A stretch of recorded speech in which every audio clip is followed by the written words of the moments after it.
All right, we are going to get started. Welcome, everyone, to G7 Sanctions, What Retailers Need to Know, Diamond Traceability Insights with Sarine and Tracr. I'm Angelo Palmieri, president of GCAL by Sarine, and we thank you all for joining us today. A few housekeeping issues to cover before we begin. This webinar will be recorded, and it will be published in the next week. So if you've registered for the webinar, you will be able to see a copy of it. We will also have time for Q&A at the end. You should all have a Q&A button at the bottom of your screen. So at any time during this presentation, start typing in your questions at any point, and we'll do our best to answer as many as possible. Before we begin, I do need to read a legal disclaimer. Please note that the information provided during this session is for educational and informational purposes only and is not intended as legal or regulatory advice. While we aim to provide valuable insights into diamond traceability and the implications of G7 sanctions, this webinar does not offer specific guidance on legal compliance or export control requirements. Sarine Technologies and Tracr do not assume responsibility for ensuring participants' compliance with applicable laws and regulations.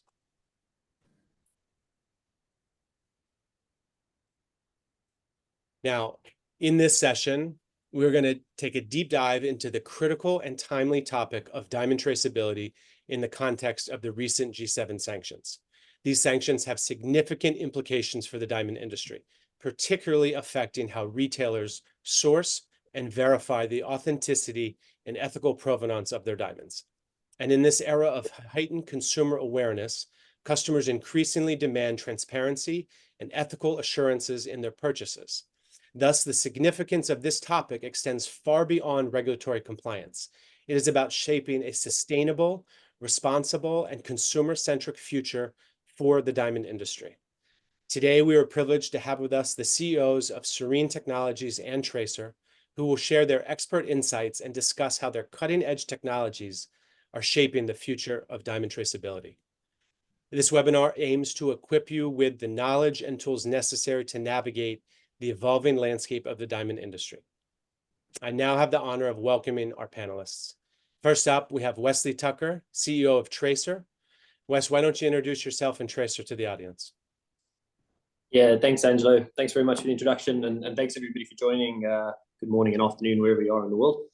So yeah, Wes Tucker is my name. I get to say I'm new to the diamond industry. I don't know how long I can say that for. I've been running Tracr for 3 years. I have worked, I'm an engineer by background. I've worked all over Africa and in strange places. I've worked on a diamond mine in Botswana, the Karowe mine in Letlhakane. I lived there for a little while. I've worked in digital platforms, etc. since then. And now I run Tracr, which I hope most of you are already aware of. But if not, Tracr, our vision is to be the diamond industry's open-scaled, tamper-proof platform. We were founded to be the platform for the industry and to be by the industry, and that's a vision that we still hold to.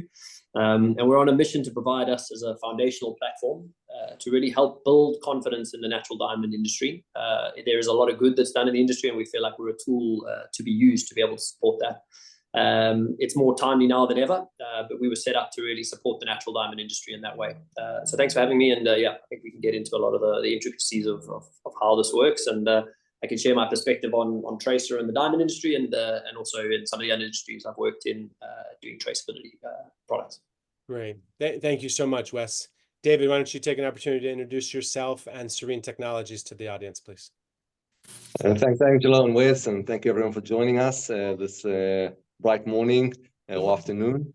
David Block, CEO of Sarine Technologies. I guess a lot of you I can see over, we know each other.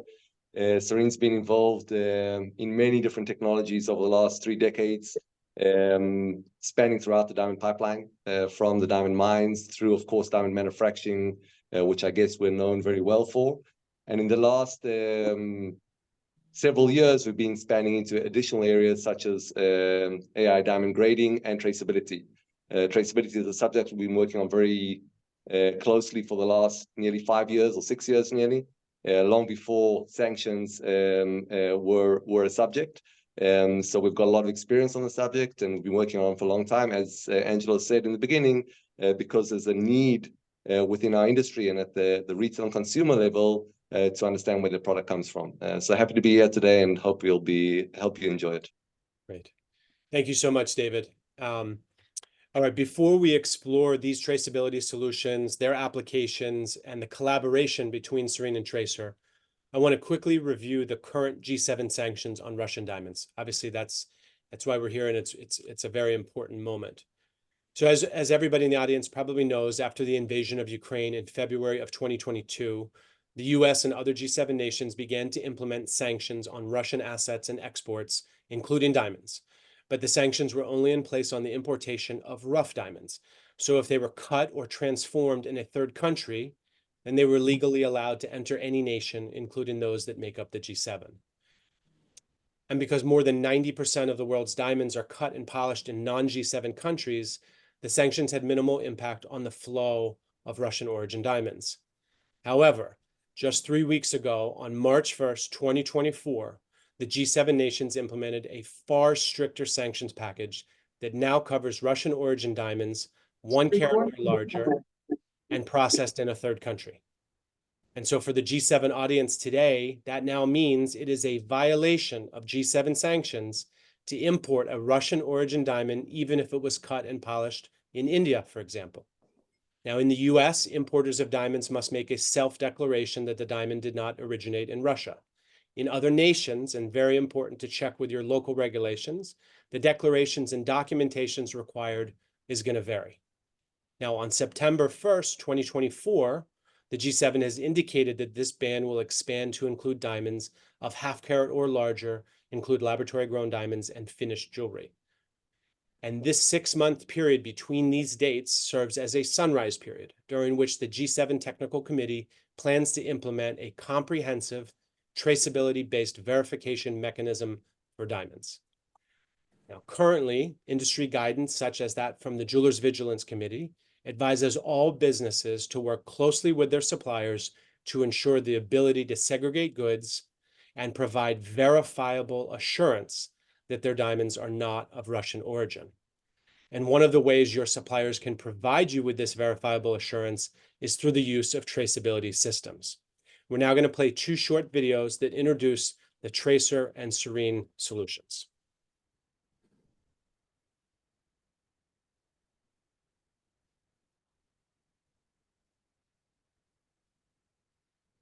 The Tracer journey begins when a rough diamond is discovered. The diamond is scanned at the production source using high-volume scanning technology, and video can also be provided. Tracer analyzes the scanning and video data and constructs a 3D version of the diamond. This creates a digital twin of the rough diamond that powers the Tracer identification process. The manufacturer then analyzes the rough diamond and plans how to cut and polish it. At each stage of the manufacturing process, data uploaded to the Tracer platform keeps the digital twin up to date. When polished, the diamond is sent to an independent grading laboratory to be assessed and inscribed. The manufacturer records details of the inscription to Tracer, strengthening the link between the diamond and its digital twin. All of these details are linked to the same Tracer ID and recorded to the distributed private blockchain. If the diamond is purchased by a retailer on Tracer, the digital twin and its associated data can be transferred to the retailer. The retailer can use this information to assure their customers of the diamond's history. They can also share a digital diamond experience, which tells the customer the full story of their diamond. In the future, customers themselves will be able to add their own special memories to a diamond's digital asset, creating an enhanced digital heirloom for future generations to enjoy. Put simply, by bringing the physical and digital worlds together, Tracer allows everyone to enjoy the wonder of natural diamonds with increased confidence. Tracer, the future of diamond traceability.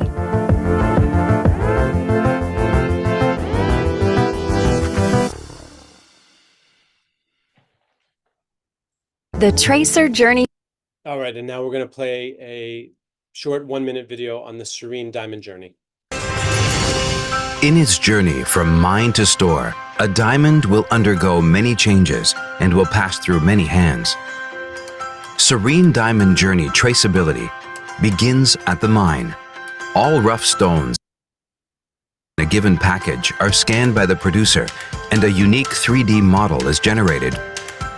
At the factory, each stone in the package is scanned by the manufacturer, who inputs the package ID and producer name into the system. Every time a stone is processed through a stage, the system validates its current status to assure it is the same stone, then registers the new stage automatically. When the polished plan is finalized, the system captures multiple properties of the rough part and the planned polish to enable matching to the final polished stone. Sarine Diamond Journey Traceability now accompanies the polished stone to Sarine's AI lab. This will verify the polished stone is derived from a specific rough. Traceability is completed with the generation of a customizable digital or printed report, supporting the retailer's brand and providing consumers with a record of their diamond's journey. Sarine Diamond Journey Traceability. Industry traceability. Reimagine.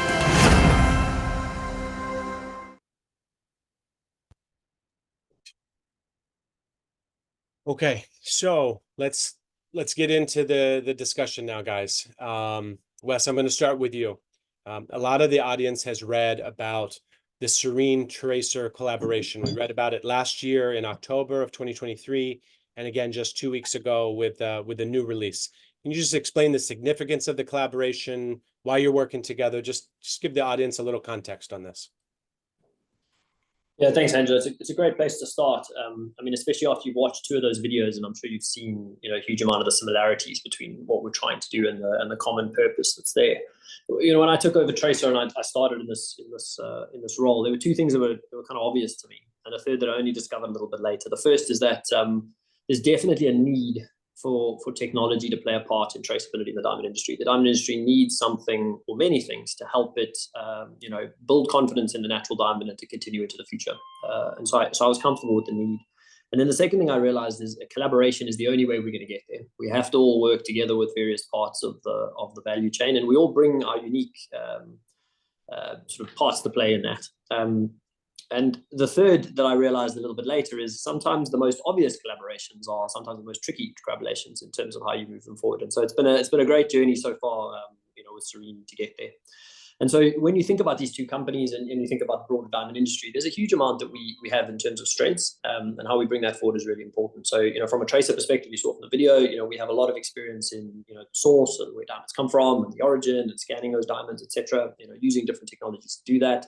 There's distributed ledger technology, bringing diamonds through the private ledger, etc. How we work with other bodies and interacting with marketplaces, etc. So there's a lot of connective tissue that we put in place as an industry.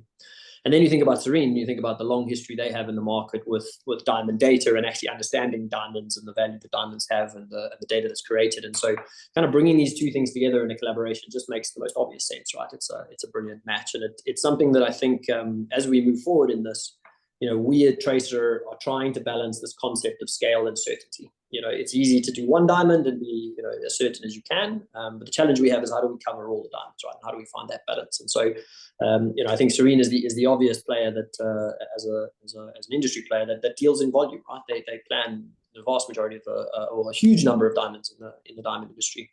And so as we move forward, we're really excited to bring this concept of what Tracer brings to the party in terms of all of our technology, and then what Sarine does, and find a way of interoperating. And the goal of this essentially is to make sure that we can continue to evolve our platforms in the simplest, easiest way for manufacturers and the rest of the diamond industry. So we're not adding undue complexity, we're not adding undue cost. We're doing it in such a way that what exists already in the industry can be leveraged and used to be able to balance that scale and that certainty. So you've seen a little bit of news over the last few months, and we thought this was a great opportunity to talk a little bit more about it. And I'm sure as we progress and as the world evolves, we'll talk a lot more about it going forward. But it's been a huge journey so far, and I think we're only just starting really in terms of the work that we can do together as 2 sort of leaders in the traceability space. Great. David, do you have anything to add from the Sarine side, or we'll move to the next? Yeah. So as we said, I think the partnership is very synergetic. Each party brings different value to the table, not a lot of overlap in what each party does. So I think the combination of what each party does brings in the end to the industry the best capability of traceability once coming together, rather than individually each party providing a totally independent solution without cooperation. I think there's not enough cooperation within our industry, and I'm really excited that we were able to get to this point together with Tracer. As we said, it wasn't a simple journey, but it's definitely been very rewarding so far. And one of the reasons I think that the synergy from Sarine's perspective is very important is because when we look at traceability, we believe traceability needs to start at the source. Okay, so starting at the mine, starting at the producers, that's a critical part of traceability. That's where diamond origin starts with. We need to start tracking diamonds at the source, and we've always put that as one of our main goals, starting traceability at the source. Tracer, of course, being a subsidiary of De Beers, of course, has that access to De Beers data of information of scanning the goods at the source, which Tracer and De Beers do today. And that was a critical part of being able to provide an industry solution that starts at the source for those times as well. So I think that was one of the very significant parts of the cooperation. Of course, there's a lot of other added value that Tracer brings to the table as well. As Wes mentioned, a distributed ledger and blockchain that has a lot of value to many of the retailers around the world. So I think there's just a very simple synergy of different added values of both sides, which work very well together in bringing a much more powerful solution than each of us could do individually. Great. Yeah, that's great. No, it sounds like a great match between the strengths of each side.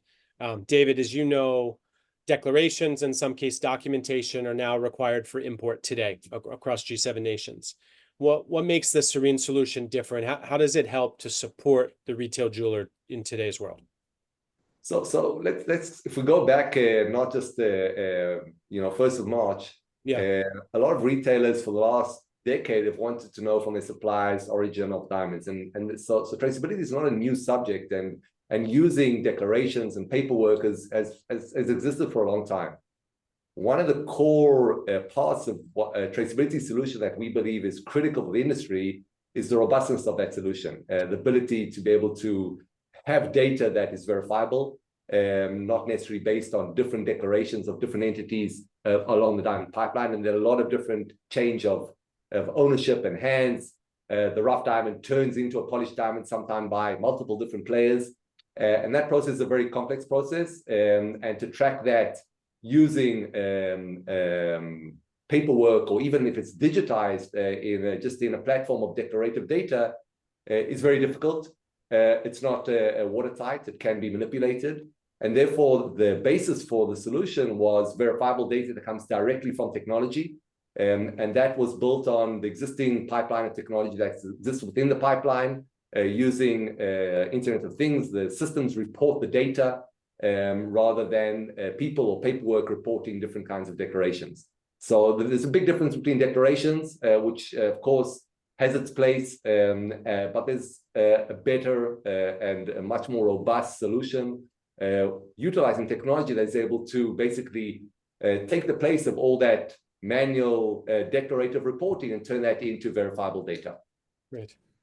Wes, do you have anything you want to add on that question, or we move to the next? No, I think David summed it up pretty well. I mean, the world is moving into technology, right? And so we have to find a way of adopting technology to help us. And the diamond industry actually uses an inordinate amount of technology already. Nice. And so how do we leverage that? But yeah, I think David summed it up pretty well. So this is really a question. I'll start with you, Wes. Probably both of you want to take a stab at, but a lot of retailers will ask, what does traceability look like at the sales counter, right? How are retailers able to demonstrate these solutions to their customers to give them that peace of mind? Yeah, and that's pretty critical, I think, right? Because we can do all the work we want in blockchain and ledgers and all these fancy buzzwords that I think we're becoming more familiar with in the diamond industry. But if we can't put that forward, or we can't, capture the hearts and minds of diamond industry consumers, it's not going to make all that difference. So the way Tracer's approached this, and I think we need to have as much flexibility as possible is the real key here.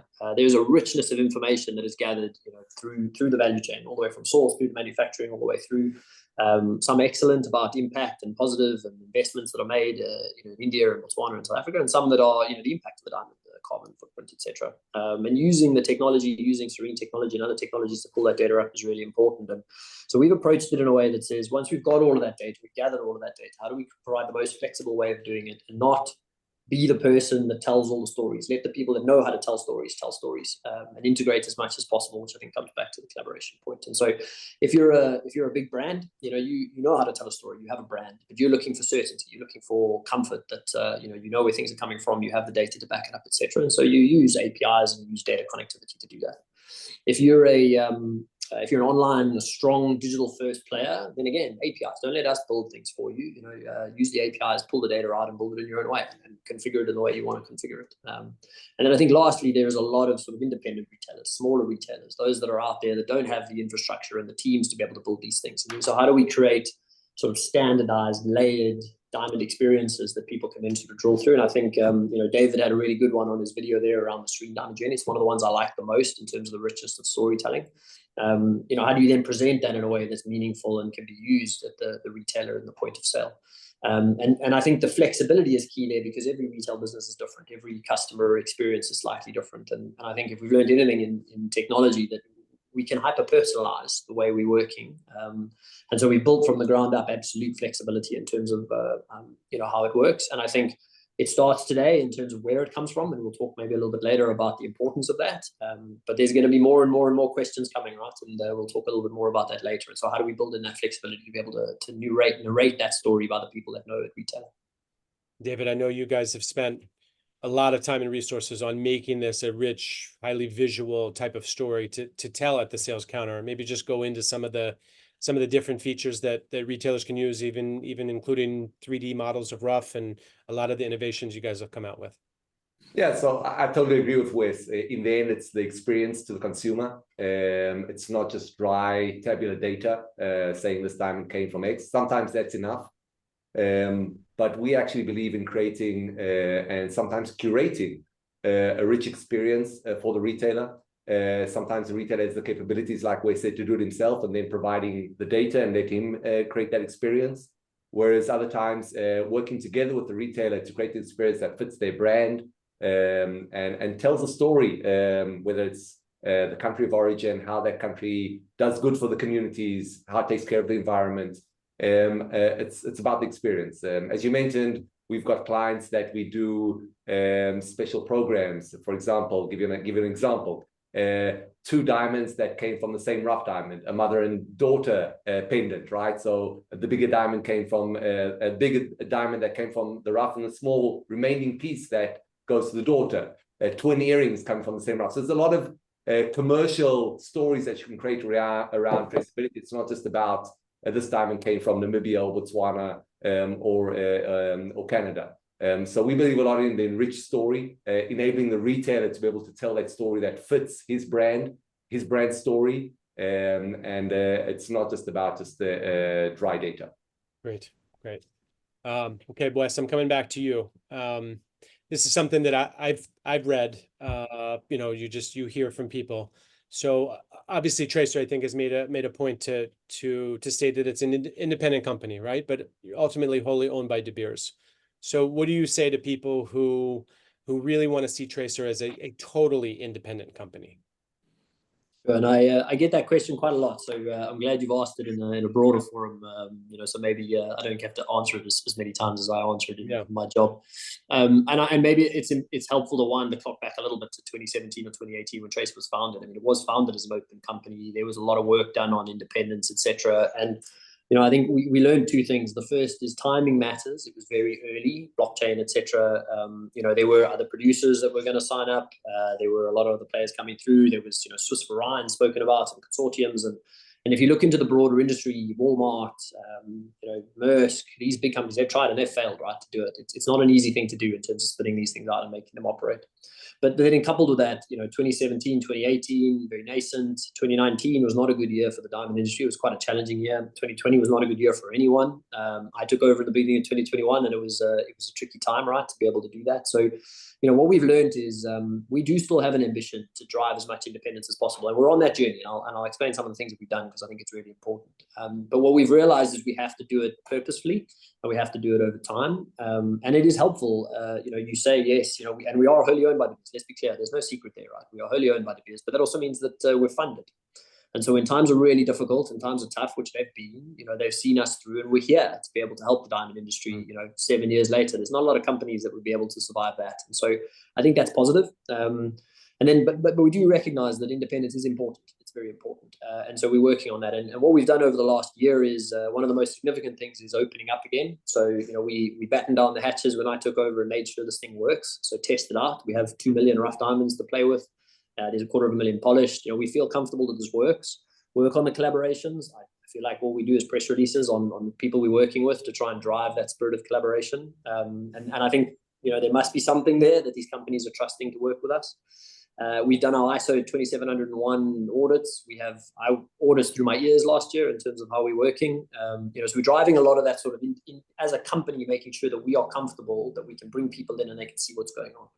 And now we're moving on to the sort of next phase of that. So we'll talk a little bit more about other producers coming on board. At JCK, we opened up and we announced other producers, and we've been working on bringing them on board. We'll talk about that in a little bit.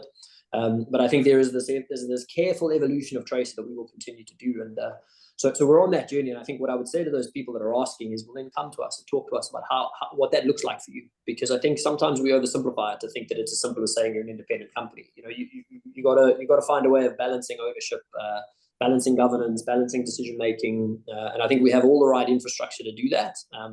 But it would be really good to hear from the industry how they would like that to look as we go on this journey. But I think today, we're a data company. We're secure and we're private, and all these things we've built like that from the ground up, and we've had quite good successes. And so I think we're not where we need to be. We're not where we want to be just yet, but we've made huge progress over the last 12 months to get there. So I'm happy to engage on that topic more broadly if it's helpful. Good. And David, along these same lines, I don't know if there's any market confusion, but just in light of this collaboration, obviously the Sarine solution not only applies to De Beers rough, but rough from any producer in the world. So maybe just talk about the openness of the Sarine platform. Yeah, I think we've got a fairly unique position in the industry that we don't have a position at all. We don't buy rough, we don't sell rough, we don't buy polish, we're not a part of the supply chain. We're a technology company, which gives basically all the different players within the industry a high level of confidence working with us, a high level of confidence with having their data go through us, whether that's producers, whether it's manufacturers, whether it's retailers.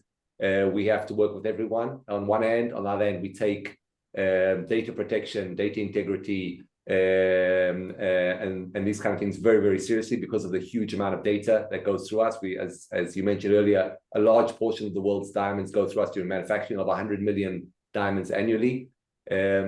And yes, that means we can work with everyone. We just like we work together with Tracer, we work together with other technological companies, manufacturers, miners. So we work with a lot of the different miners today. As I mentioned, we want to start the traceability at the source. That means we need to work with the miners of different in the different countries, as well as manufacturers, and then all the way down to the retailers. So I think that's a big advantage we've always have, and we'll keep our neutrality in the industry. People know that their data is safe with us. It's not shared with anyone. We've built our systems like that, our reputation in that way, and we intend to keep it that way going forward. Right. So this next question, I'll start with Wes, but maybe you both want to tackle it. Something that I've heard at trade shows for the last several months, really, or maybe even the last year, as these sanctions talks has heated up and people understood what was coming down the pipe. I hear, hey, I'm a small retailer, I'm a small wholesaler, I've got a small staff. Are these solutions that are out there, are they scalable? Are they cost effective for me? I have one store. What do I do? How do I take a part in this? I think, Wes, you touched on it a little bit in terms of APIs and access, but maybe just go into how a smaller business that's maybe not all the way at the top of the supply chain, how they take advantage of this and get involved. Yeah, it's an important question, especially, I mean, we're focusing this on US, and the market there. There are a huge number of independent retailers. They're the lifeblood of the market in the US, and that's half of the diamond industry, right? So very, very, very important. I mean, you got to realize that the main sort of drive of this collaboration is simplicity. It is reducing, it's more effective at a lower input, less work, it's using what we already have to be able to make it work. And again, the technology enables you to be able to leverage things without having to build it all yourself. And that's really the key, right? Is we can provide you what you need without having to do it. And so to the smaller guys, I mean, I think the very simple 1, 2, 3 of this is the one is you need to ask. So you need to start asking for traceability. You need to asking for diamonds because they're there. I mean, not every diamond in the world is there, but you can ask, right? And it's okay to ask. We work quite hard with companies like Uni Diamonds and RapNet to be able to integrate. And so you can go on there and you can search for diamonds of traceability, right, in the rough service provider. And I think that's really important. And then through that process, I think you'll start learning and understanding a little bit how this works. And whether that's with our solution or with another solution, I think that's really important to understand what is out there and how it works. What's the sort of format with which you get it? Some questions coming through, and we will be able to get to them. But what does it look like? How does it feel? How do you use it? How's that engagement working? The industry is complicated, and that's why these solutions take time to scale. So, I think the message we'll give you is Tracer is available to use. I think Sarine is the same. We have lots of customers, very large customers, very small customers, high-end brands, mom and pop shops. And the main driver there is the more we can collaborate in the industry and using the existing technology, the more seamless and easier and part of the fabric it will be. And I think traceability and provenance is going to have to be part of the fabric of the diamond industry going forward. And so how do we all work together to kind of build that? And the smaller players are pretty important to do that because they are the lifeblood of the US market. Yeah. So David, maybe touch on that and maybe talk about, if a retailer's in the audience wants, do you have a list of participating suppliers that they could start with, or even if their suppliers aren't listed, what they should do, what they should be asking for? And this really goes for both of you, but maybe David start. So I think as maybe just to clarify a little bit more what we started on, most of the heavy lifting of traceability is done by the producers and the manufacturers. So they do the heavy lifting, and they are participants of the process. They need to slightly adapt what they're doing up until a few years ago to enable traceability. And to the end of the retailer, it's all processed prior to reaching the retailer. So the retailer basically receives information. It could be a report, it could be a digital asset of some type. So I think I'll go back to what we said, ask for it.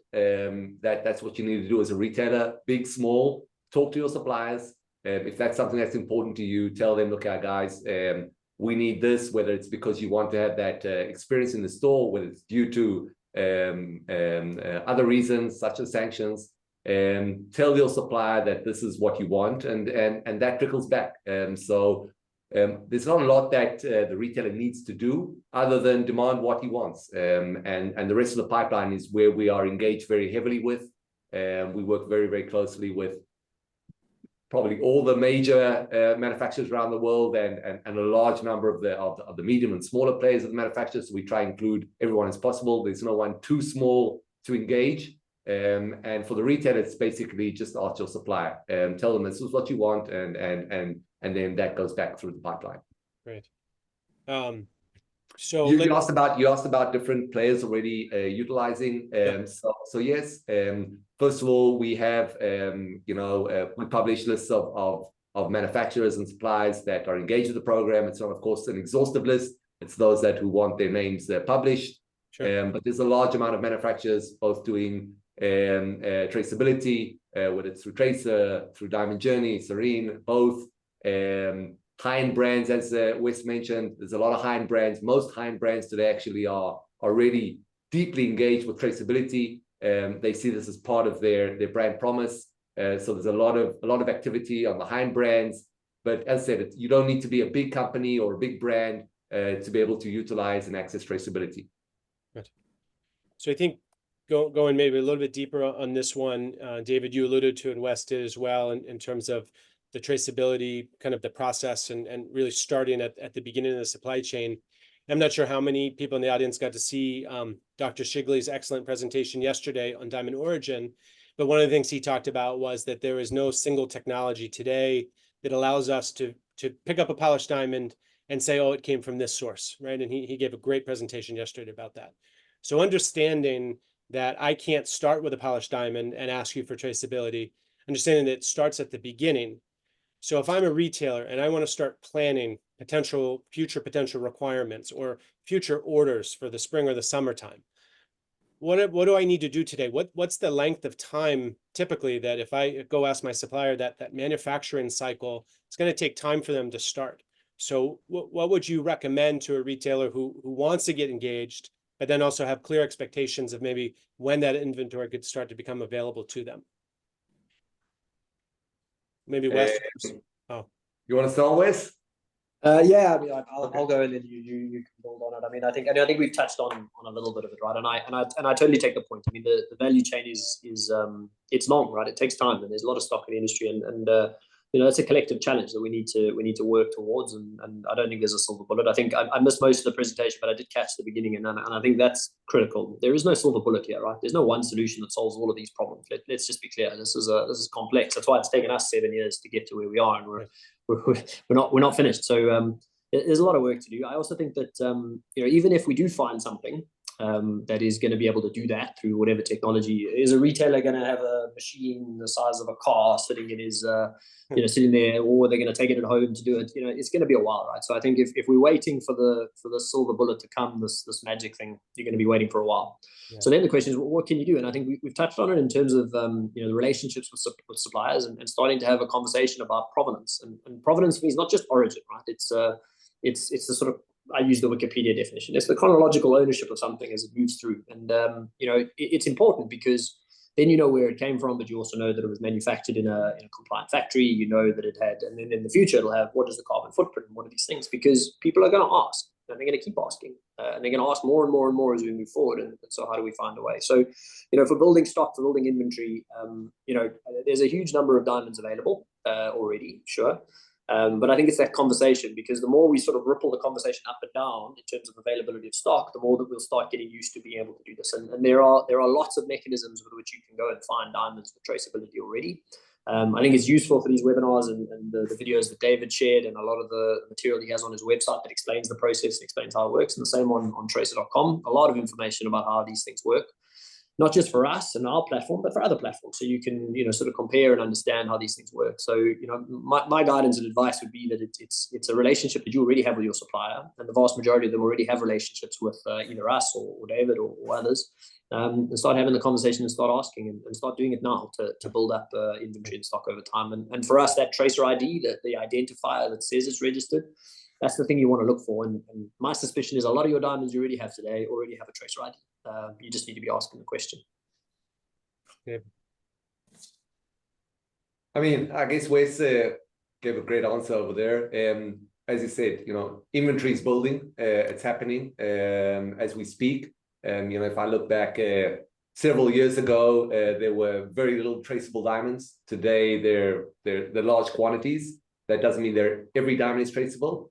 And generally, the process, if you're a retailer and you want to now start a program with one of your suppliers, you need to remember that from rough to a polished diamond, you've got a cycle of 6 months, and that's probably a short cycle, right? So the rough diamond coming out of the ground, being sold by the mine, going through the manufacturing, and then reaching a polished diamond, being graded, going to the retailer, that's easily a 6-month cycle. So it's not that if you want diamonds today, you can automatically say, okay, I want this quantity, this qualities, and necessarily they'll all be available. So that's why I said it's a process with the retailer. We work with a lot of retailers that say, okay, we want to start programs of traceable diamonds. We then work together with their suppliers, ensuring that their suppliers are fully set up to the process. And then as they start churning out the diamonds that come from rough through the traceability process to polish, that program then starts becoming an ongoing program that the diamonds are all traceable. So either it stems from existing stocks, which I said that number is growing on a daily basis, or even if there's not stock available, we've done it multiple times, working with the retailer and his supply chain to set up a program. So both options are there on the table. Okay, great. And I think it's important that you guys both stress that there is inventory available. Ask suppliers about it. But if you have very specific requirements of certain shapes and sizes and qualities, that likely is going to have to start being manufactured now. So you need to start planning early. I think I heard that from both of you guys.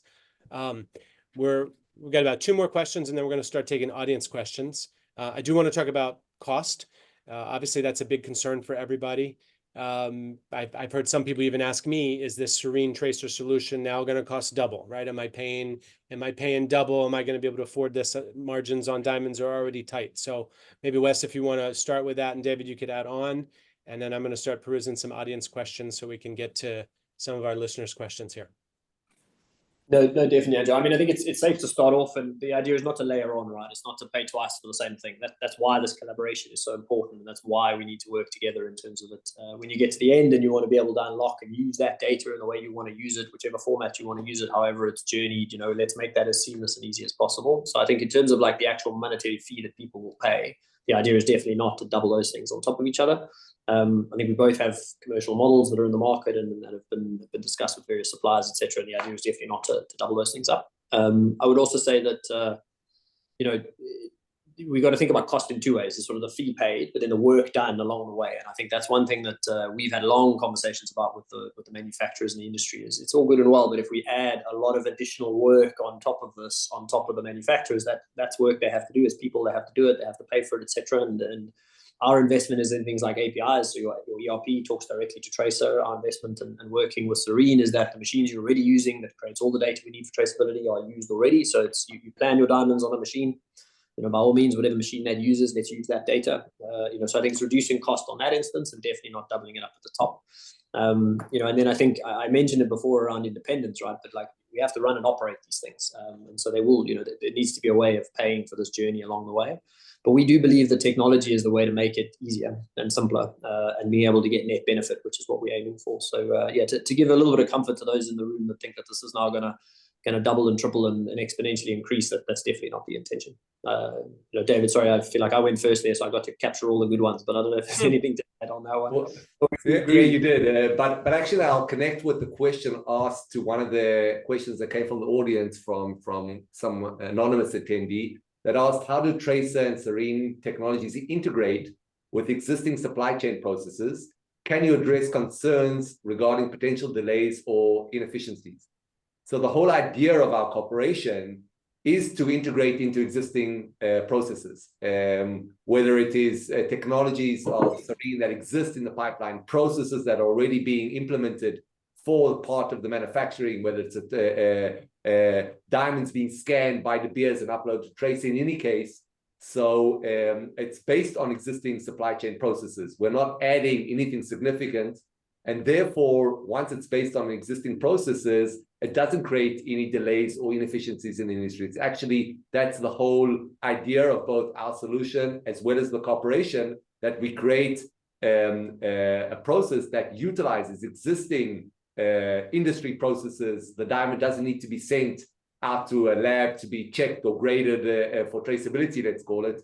It goes through the regular manufacturing processes, regular producer processes, without creating any delays or inefficiencies. And that's a key part when we deliver the solution, is to integrate within the current industry structure. And I think that's very, very important. I know there's a lot of talk these days about how traceability may create delays within the industry. I think that's the beauty of the solution. You're able to enable traceability without creating delays and inefficiencies in the process. That's a very, very important and key part of utilization of technology for traceability. Great. All right, so David took the first audience question. Next one's coming to you, Wes. Can these traceability solutions assist me in selling non-conflict diamonds, utilizing environmentally friendly mining practices? Yeah, no worries. I mean, I think I always like to start by saying that the diamond industry has a very good story to tell. It's done a huge amount over the last few decades. You think about the Kimberley process, the elimination of conflict diamonds to a very, very, very, very small percentage. You think about the investments that are made, RJC, business best practices, etc. I mean, there's a huge amount of good in the industry, and I think one of the jobs of traceability platforms, and one that we take on quite importantly, is to be able to pass that story along as you go. So how Tracer handles that is, we're in the process of onboarding, other producers outside of De Beers, and that's really important. But we want to make sure that there is comfort of the origin of those diamonds, and so there's a bit of a journey there. So And that would be the same as we onboard new manufacturers. So we use a requirement at the moment, it's business best practices or RJC to be able to come onto the platform. And that means the diamonds that are sitting on Tracer that are flowing through, they have been manufactured according to certain practices, or they've been sourced according to the OECD requirements, etc. And so I think traceability is absolutely critical to do that. And that's very much around the sort of layer of ethics, and I think it's a good story to tell, and so we should be telling it. And then to your point around mining practices and environmental, I mean, I think there's a couple of things there. For me, I said it in the beginning, we're here to build confidence in the natural diamond industry. Like, that's our goal, right? Before sanctions came along, before everything else came along, how do we support the natural diamond industry? And I think about lab-grown diamonds, and I think about the narrative of them being carbon neutral and carbon negative and these things, and that's an interesting narrative, right? And the natural diamond industry has we need to be able to tell the story about the fact that the diamonds are not fast fashion. I'm quoting someone in the industry there that's used that before, and I love it because they're slow fashion, they're incredibly slow fashion, right? So thank you, Tiffany, for that. And we should be proud of the fact that the carbon footprint of a natural diamond is like 3 pairs of jeans or 1 carat polished or whatever it is, 4 pairs of jeans, right, relative to everything else. And I think traceability platforms that can take data like that from the mining companies, and this is David's point about from source. It's important to start from source because the vast majority of the impact in this conversation comes from the mine first, right? And moves its way down. But that impact supports communities, that impacts build roads, it builds hospitals, etc. And so how do we take that and how we package it and move it all the way down? Because we have to shift the narrative of natural diamonds away from this concept that it is fast fashion and a carbon consumable, because it's not. And I hate to quote the diamond is forever, but it is forever. Therefore, it is going to be used forever, right? And so it's kind of important. So I would say, yes, we're talking about origin, we're talking about where things come from, restrictions, trade restrictions, data, etc. You're totally right. That's the name of the game right now. But it comes back to the reason we're here. The reason we're here is there is all of this rich information that we need to be able to use, not because because Tracer needs to use it or whatever, but because the consumers are going to ask and they're going to want to know and they want to be told that story, right? And I think we've seen already that the damage there if you don't have the right story to tell. Let's make sure that we're using the technology to be able to tell a better story, right? And to grow that pie. Great. So I'm just looking through, there's a lot of great questions. We're going to try to get to as many of them as possible. I do see about 3 or 4 questions, all asking the same question about examples of big brands implementing the solution. Some are, asking about Richemont, Kering, LVMH, GIA. Maybe Wes, I know that both companies are public, so there's only certain information you can disclose, but there's also public partnerships that you guys have disclosed. So maybe Wes, you start, and then David, if you want to tackle that. A lot of questions around this of who's using it, who's already on board.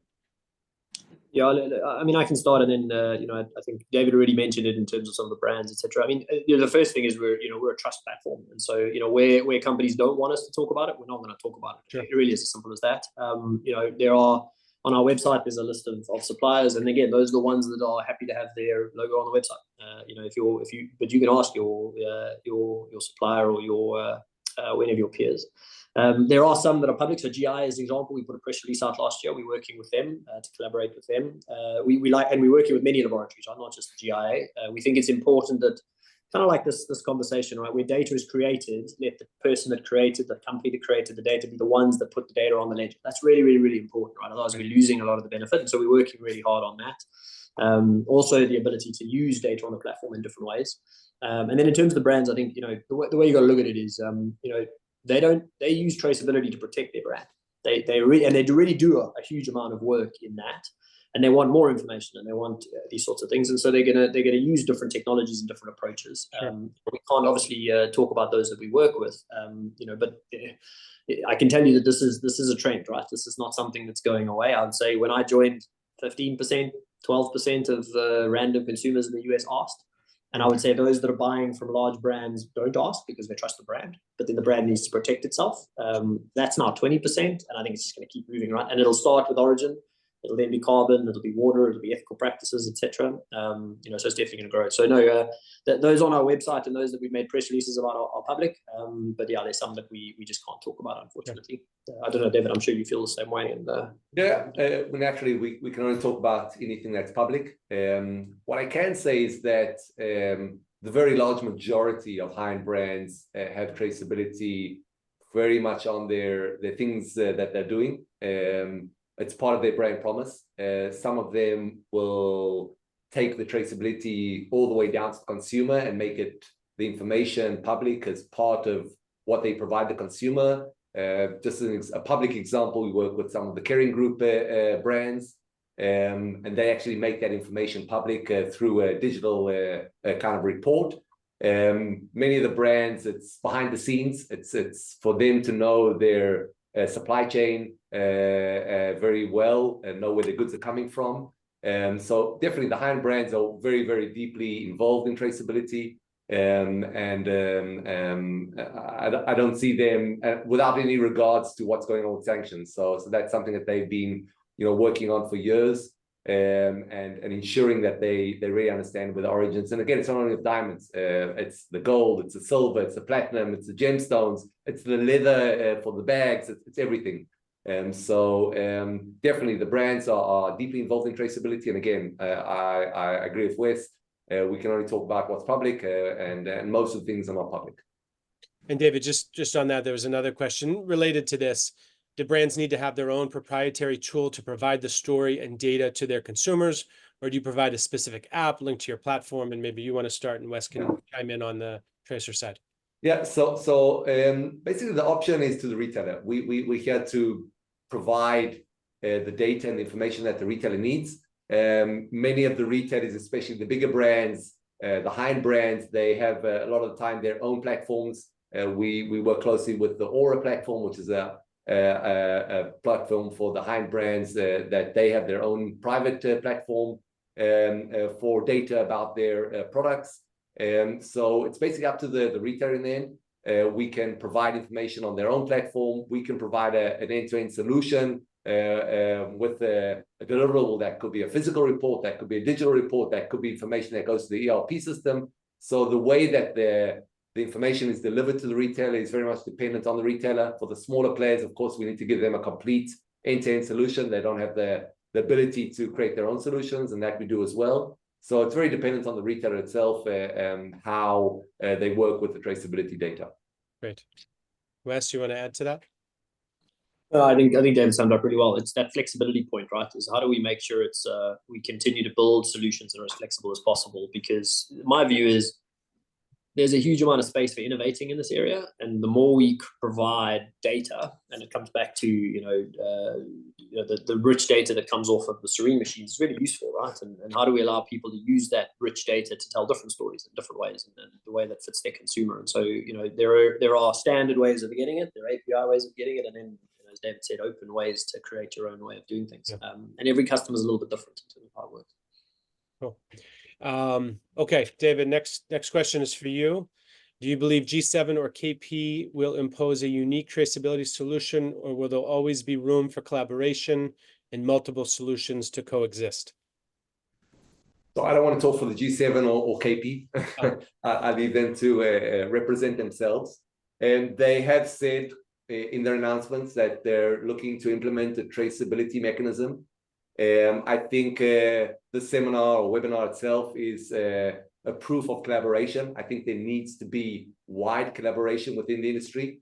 We're just maybe an example of two of the leading solutions, but I think there's definitely not only room, there's a need that the different solutions that exist within the industry are collaborating in order to provide an industry-wide solution. You can't leave anyone out. So as long as the different technologies meet the bar that is set, I think everyone should be able to participate that meet those requirements. And it's important so that we can provide for a comprehensive solution that is able to provide for all types of diamonds that are relevant. So yes, definitely cooperation and collaboration is critical. I do see that there will be additional collaboration within the industry going forward. Again, based on the requirements that are determined by the G7. Yeah, great. All right, Wes. Maybe Angelo, I mean, I want to just caveat that with what David started with, not speaking on behalf of the KP or the G7 or anything like that, but I come back to the KP specifically. I think that the diamond industry has done something absolutely amazing in what is the Kimberley process, right? It's 20 years old. It's done a great job. I don't think there's many examples in the world where you get that many countries together and government non-governmentals, etc., to be able to do it. And I think that's an incredibly good foundation. We mustn't miss that. David is 1,000% right. It's collaboration, it's interoperability, it's these things, and this is an example of that. And it's hopefully an invitation for more of this in the diamond industry to happen, to be able to do that. The KP is now, I mean, the chair is in Dubai, is DMCC, etc. You know, I think they're going to focus more on, you know, I guess technology and bring these things in. And I think there's good opportunity there, right, to use something like the KP, which is it's just amazing that the diamond industry has it. And use that as but it's a foundational element, right, of rough diamond trading. So we've got to be able to find a way of kind of lifting that up into the world that we're working in, and collaboration would be key. But I like to just call out the fact that I've worked in a couple of industries. There's nothing like it, right? So the industry should be really proud of that and should try and push that forward as something that can evolve in the new world. Great. All right, Wes, I'm going to stay with you. Question, obviously, both will answer. Where do you store all of the data? Who has access to it? Do you sell this data, use it? If so, in what ways? Obviously, data privacy is a huge thing. So maybe expand upon that question.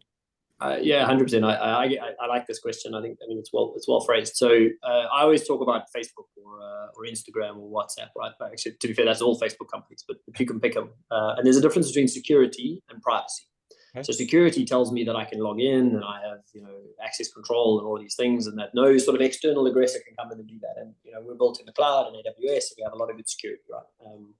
But security is not privacy. Facebook is secure. You can log in data, but it's not private. They have your data, they sell your data, they use their data. And Tracer is inherently built to be private. That's the whole point. That's why it's taken us so long. We have completely separate instances with separate data that sits in the cloud and segregated. We have the organization is segregated in a different way in terms of access, and we spend a huge amount of time, the ISO certifications, etc., to make sure that we can maintain privacy. So we're governed by a set of terms and conditions that our participants can all see and can all go through. We don't sell data, we don't do any of those things because that's just not our game, right? At the end of the day, the whole purpose of Tracer is this sort of digital ownership of assets, right? And you have the asset, therefore you own and control the data, and you can be able to move it around, and you know, that makes it complicated.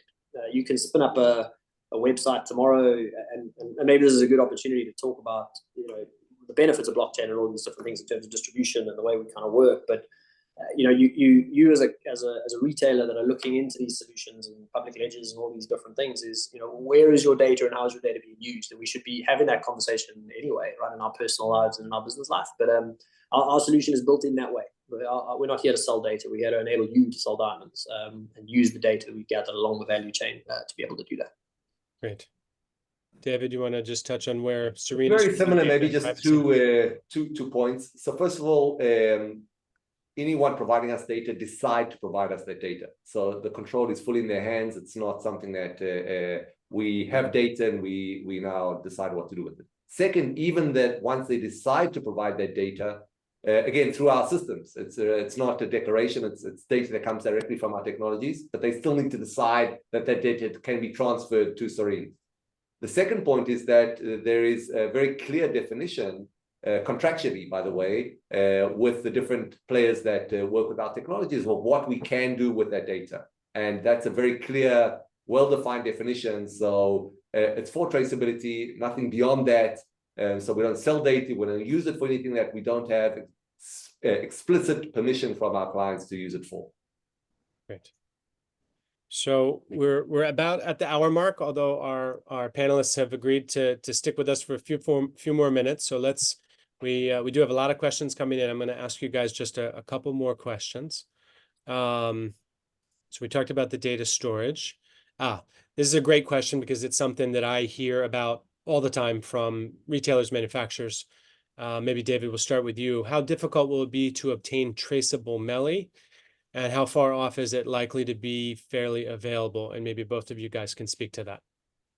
Okay, so you know, melee is the huge quantities of melee. When you talk about, just to give you the audience some ideas of numbers, when you talk about diamonds above 1 carat polish, you're talking a very small single-digit millions of diamonds, 1 million, 2 million diamonds a year. That's what you're talking about, diamonds above 1 carat a year.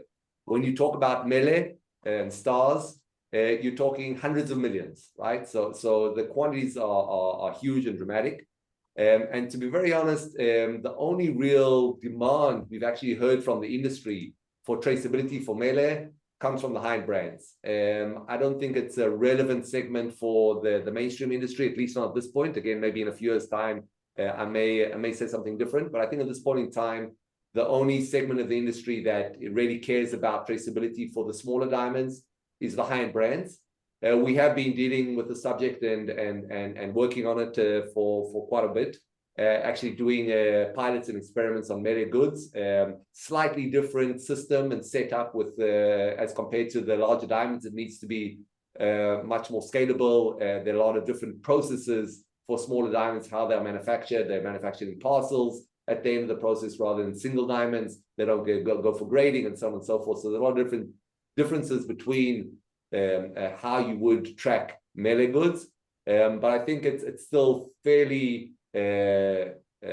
contained to high-end brands. And I don't think we'll be seeing industry-wide solutions that are scalable to the hundreds of millions of diamonds that are relevant for the melee in the very near future. But again, maybe a few years down the line, once the technology expands and improves dramatically in terms of production and capacity, that of course may be relevant. But I think at this point in time, it's not yet. Great. So let's talk about maybe two more questions, and we had a few questions about both cost and scalability. And I know we touched about a little bit in the discussion, but maybe I'll frame it a little bit of a different way here as we wrap this up. A lot of questions about cost. I think obviously I'm not going to ask both of you to display your price list during this webinar, but I think maybe if you talk about stone sizes that have gone through the program or qualities that have gone through. I think, David, you just talked about you're doing melee. So obviously, Sarine is sensitive to the cost and value ratio of what it is you're tracking. So maybe just talk a little bit, David, about, and Wes, about cost and accessibility, that basically it is accessible, across the market, that it's not going to be cost prohibitive for people to start engaging in traceable diamonds. Yeah, and I'm happy to kick off there. I think I like to use Tesla as the example, right? So Tesla's business model was very clear. So you sort of have high-end cars that you sell at a premium to be able to fund the revolution of lower cost electric vehicles, right? As a good example to use tangential industries. That example is the same. When you do traceability at the level that we're trying to do it at, with diamond data and tracking and all these things, it makes sense to start in a sort of a higher size range and a higher value range. It makes sense because there's higher value there, right? There's more, people want more, want to use it to sell, etc. And it should create net value. The percentage of value increase you get from it can easily then cover the cost of it. But useful in technology is it's diminishing costs, right? So once you start doing the work and you add a diamond, it's marginal costs to add on top of that. So, we started in a very specific range. We started in 4 grainers in the rough and above. We're going to go down in size very soon. So it's about people works out at about a half a carat in the polished, or whatever that may look like, and we'll go down a little bit more than that. And obviously the demand traditionally has been for higher value goods. As we start bringing that down, the marginal cost comes down, and that's really useful. And so, and then the other thing that we've learned is how do you make sure that the moment you're charging is at the moment where the customer is getting value from it. And I think, David, you guys have done this quite well, and it's important because the challenge in the diamond industry, and it's a challenge we're facing at the moment with this question about sanctions is the same, right? Is you don't know where diamonds are going to go when you mine them. You don't know where they're going to go when you buy them at rough. You don't know where they're going to go when you cut and polish them. And you actually want to be able to make that decision as late as humanly possible so you get the best journey for that to go on. And so our approach has always been to build as much inventory as possible for free. Let's just be clear, the 1 million diamonds, the 2 million diamonds, the 250,000, they were free for a very long time as we piloted to see the benefit of being able to be funded. As we introduce charging, we have, and as we become a revenue generating business, which we have, we need to put a fee on that. And the idea is that fee applies as far downstream as possible at the moment where value is created. And so, there is, to be fair, there is no real excuse, right? Because you can build up inventory, you can build up stock. And then when the moment you need to use it and then you need to monetize it, you can then pay that. But you have a good idea of the economics of it, which is to be fair, I think is the only way you can do that is if you use technology, because otherwise you're going to do a huge amount of work. You don't get the diminishing returns and diminishing cost because technology scales, whereas paper-based solutions and these things don't scale. And as the industry adopts technology more and more, and they start using these different things and they start getting used to APIs and connectivity, so the marginal cost will drop and we'll be able to scale down into the rest of the industry. And so I kind of use that Tesla model as the good example, which is how we've approached it. And I don't know if that's more helpful, because obviously if you're very interested in you can talk to your supplier, or you can get in contact with us and we can have a more one-on-one conversation about pricing. But David, I used a little bit of your that unlock concept. I think that downstream thing is something you guys are very good at. But yeah, sorry for stealing that before you got a chance to answer. No problem. Okay, I think in the end, I mean, we've got goods that we're doing today on traceability down to 15 points polish. Japan's very innovative generally with the use of technology. They use quite widely our diamond journey products. Diamonds in Japan are generally very small. The engagement rings are on average of 25 points, unlike the US where you're talking about a carat, or today 2 carat if you're talking about also LGD. It's 25 points, 20 points for an engagement ring. And it's cost effective from their perspective. It all depends on the value add. I think that differs from retailer to retailer. But as we said, I think, in the end, it's our responsibility to be able to, on one hand, create value, on the other hand, price the products that are relevant to the value creation. So if it's too expensive, no one will buy it. But if it's well priced, and that's our intention, that it's well priced, it will be able to expand and scale. So we have no intention of creating prices that are not relevant for the industry. I think it needs to be priced at the value it creates. And that's, I think, the way that we look at it. Great. So just going to go with the final question. Again, we have a lot of questions that are quite similar. This one is just about, you guys have touched on a little bit about the scalability, right? And the integration of the operations, just, and then as a closing thought before we wrap this up, just in terms of the scalability of the solutions, being able to handle, large quantities, increased quantities, do you have any fears about that, or reservations about being able to scale up both of your systems? I feel like I've gone first a lot, David. Maybe you can go first. Okay, you've been in the industry longer than me, so you get to answer this one. Yeah, only 23 years. Yeah, so I guess you'll expand on it, but both systems have been built for scale, right? We did not intend creating a system for 10,000 diamonds or 100,000 diamonds. We're talking about being able to scale up for the industry, millions of diamonds, tens of millions, as I said, throughout different technologies. We go through annually 100 billion diamonds a year. So it gives you an idea of what we're capable through technology to go through that go through us today. So we have a lot of experience with the ability of scaling up, handling a lot of diamonds, a lot of data. We've got, of course, global operations, which you work with the manufacturers around the world at all the manufacturing centers, whether it's in Africa, Botswana, Namibia, South Africa, Angola, India, of course, China, everywhere diamonds are manufactured. We have teams over there that train and implement. So we don't think scale is something that is really a significant challenge. It's something we're prepared for. Something that we have as part of what we're doing on an ongoing basis. It's work, no doubt. It's a lot of work. It's not simple, but we've done it multiple times with different technologies, and we don't see this as any different. Great. And Wes? Yeah, no, I mean, it's good that David went first, just in terms of that experience and the volumes, right? And I come back to that point. We've been at this for 7 years, and there's a reason we've gone through these cycles and these dips is it has to scale, it has to work like that. And we've worked really hard on the technology, on the APIs, and the connectivity, and the cloud, and scalability, etc. And I think it's really important, and that's again where this collaboration is important, because companies that have created data at scale in the diamond industry are critical to this thing. And it's the same with the other players in the industry. They all have a part to play, and we all come together to do it. But most definitely, we built this thing in a way that we now feel comfortable. That's why we're opening up to producers. We feel comfortable that it can scale. But we must always just be clear that it's important.